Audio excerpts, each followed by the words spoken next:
Hola, muy buenas tardes. El tema que vamos a abordar es el de colecistitis y sus complicaciones en el paciente obeso. Sabemos que México se encuentra dentro de esta gran epidemia de la obesidad, siendo el principal factor de riesgo para el desarrollo de enfermedades crónico-degenerativas e inclusive compite contra otros países desarrollados o en vías de desarrollo, estimando que hasta el 2030, 40% de los adultos mexicanos tendrán obesidad. A veces existen consideraciones como el índice de masa corporal, que bueno, esto ya son especificaciones más detalladas en donde se establece el peso y la altura al cuadrado. Y esto es importante para poder categorizar a esta población con obesidad. La colecistitis o la litiasis vesicular se desarrolla la obesidad debido a que existe una mayor secreción de colesterol no especificado en la bilis, lo cual, conociendo este famoso triángulo de Admin-Small, en donde debe haber un equilibrio entre el colesterol, las sales biliares y el factor protector que viene siendo la lecitina, hay una sobresaturación del colesterol de la bilis, lo cual es parte fundamental en la fisiopatología de la litiasis y es un exacerbante para que en caso de obesidad se presente la misma. La fisiopatología per se de todas las patologías secundarias a la litiasis vesicular vienen de la mano de todas las alteraciones, no solamente de la sobresaturación de la bilis, sino de alteraciones metabólicas, dislipidemia, una secreción hepática de bilis sobresaturada, motilidad vesicular e intestinal disminuida, la éstasis biliar, el decremento en los ácidos biliares y la cristalización del colesterol que finalmente va a dar una mayor presentación de litos en la vesícula y en las vías biliares. Con esto tenemos que el 3% de los pacientes asintomáticos se vuelven sintomáticos por año y se llega a duplicar, inclusive a triplicar, dependiendo del aumento en la incidencia de la obesidad. Y de todos estos, 3 a 5% de los pacientes sintomáticos se llegan a complicar. De aquí también es importante recordar las premisas de los factores de riesgo para la litiasis vesicular, la obesidad, recordando ya también estos factores que llegan a la mayor predisposición en mujeres fértiles por esta relación hormonal y alrededor de los 40. Con esto tenemos la mnemotecnia de las 4 Fs de FARI, obesidad, FINO, mujeres, fértil, mujeres fértiles y FORIS, alrededor de los 40 años, que prácticamente engloban las principales causas etiopatológicas de la litiasis vesicular. La litiasis vesicular puede desencadenar de un 70-80% exacerbándose hasta el doble en pacientes obesos como una complicación y el 10% de estos pacientes terminar en una colecistitis aguda. No hay una correlación entre el peso y la presentación de la colecistitis e inclusive en el grado de severidad en diversos estudios, como es en este reporte de las clínicas gastroenterológicas de Norteamérica, en donde nos dicen que existe un porcentaje no más del 20% y los pacientes obesos pueden debutar con colecistitis enfisematosa en menos de 1%, síndrome de Mirici, que es una obstrucción extrínseca de la vía biliar, un hidrocolecisto, que es la persistencia o la obstrucción continua de un lito a nivel de la vía biliar y sus complicaciones más graves como la obstrucción del intestino delgado o ilio biliar y la perforación de la vesícula biliar en los casos más avanzados. También van a haber situaciones especiales asociadas a la litiasis vesicular, como entre el 28 y 71% de riesgo aumentado de litiasis posterior a cirugía bariátrica. Y esto entendiendo a todos estos factores asociados a la movilización de sales biliares, a la sobresaturación de colesterol en la misma y al desequilibrio entre colesterol y lecitinas. Por eso es importante la terapéutica en la disminución de peso en estos pacientes y la terapéutica con ácido ursodesoxicólico en algunos casos. La litiasis vesicular aumenta el riesgo de pancreatitis por diversas causas, tanto por la exacerbación de la litiasis vesicular como también por la famosa lipotoxicidad, es decir, toda esta producción de citocinas o factores proinflamatorios asociado a los pacientes con obesidad, lo cual a la vez va a aumentar la mortalidad en pacientes con obesidad mórbida. Estas son situaciones especiales que se deben de tomar en cuenta en pacientes con obesidad y los agravantes que le va a dar la misma.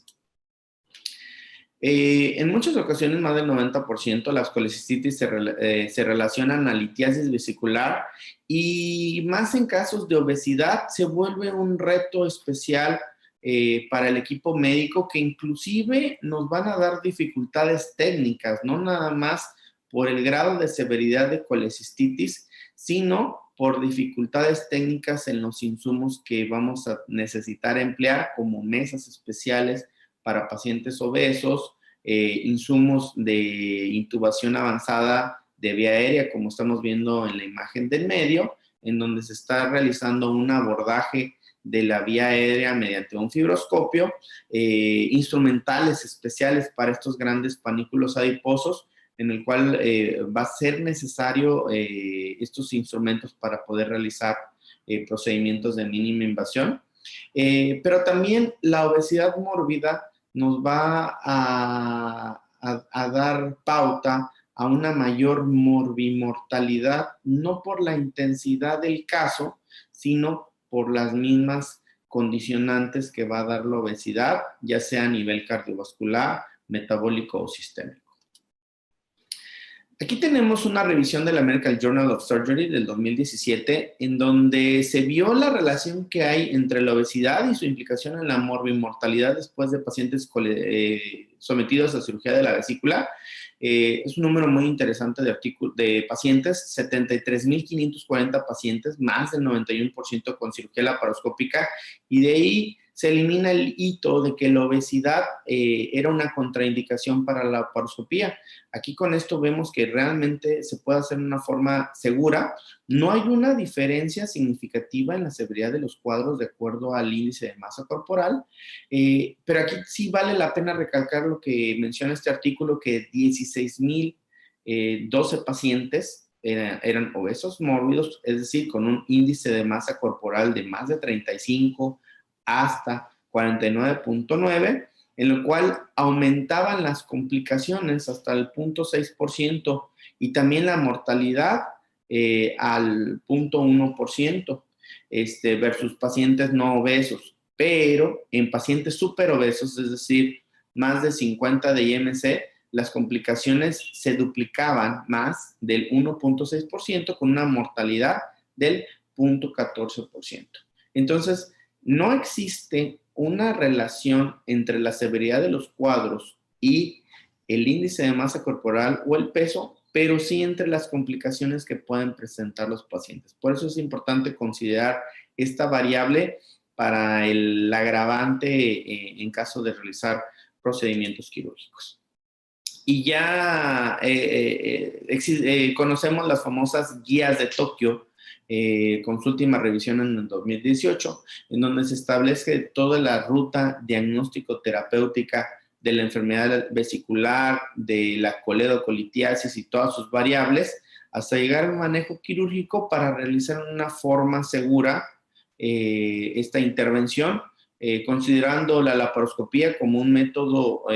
prácticamente, valga la redundancia, seguro para poder realizar con las condiciones adecuadas, como tenemos en el lado izquierdo. Aquí se marca ya la vesícula totalmente disecada del lecho vesicular, identificando y solo dos conductos que llegan a la vesícula, que en ocasiones en pacientes obesos es complejo identificar estas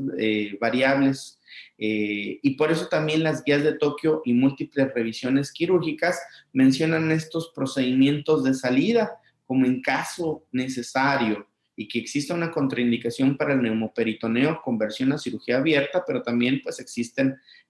artículos que reportan que no con abrir a un paciente vamos a poder resolver mejor el procedimiento, sino también otros procedimientos o otras variables en la misma técnica quirúrgica, como primero disecar del fondo hacia el cuello para poder identificar estos conductos, dos y solo dos que salgan de la vesícula, y por último, procedimientos de abordaje como una colecistectomía subtotal, como se ven en la parte baja de la imagen, ya sea fenestrando la vesícula y dejando solamente el cuello vesicular, sacando los litos y cerrando la desembocadura del conducto cístico y también reconstituyendo esta bolsa o este remanente cístico. El detalle de esto es que en la fenestrada tenemos más riesgo de fístula biliar y en la reconstituyente tenemos el riesgo de nuevos casos de colecistitis. Finalmente, pues tenemos también experiencia en nuestro medio. Estos métodos de seguridad se han descrito inclusive con experiencia de grupos, como es en el caso del sureste mexicano, aquí con el grupo del doctor Pérez Morales y el doctor Roche, en donde también ellos en sus estudios marcan la importancia de la obesidad en pacientes sometidos a colestectomía subtotal, inclusive teniendo hasta el 29% de los casos pacientes con obesidad importante, lo cual suele ser un agravante para decidir estas técnicas de abordaje que nos van a tener o permitir tener alguna mayor seguridad y evitar lesiones de las vías biliares. Y por último, pues una de las procedimientos de rescate que se están retomando inclusive por vía laparoscópica, que es la colecistostomía. Tenemos casos en donde hay un proceso inflamatorio que no nos permite ver la vía biliar y prácticamente con mínima invasión nosotros podemos poner como se ve en la imagen a través de una jareta, drenar el contenido infeccioso vesicular y por último colocar una sonda para el drenaje externo de esta vesícula, resolver el cuadro inflamatorio e intervenir en una segunda ocasión. Muchas gracias.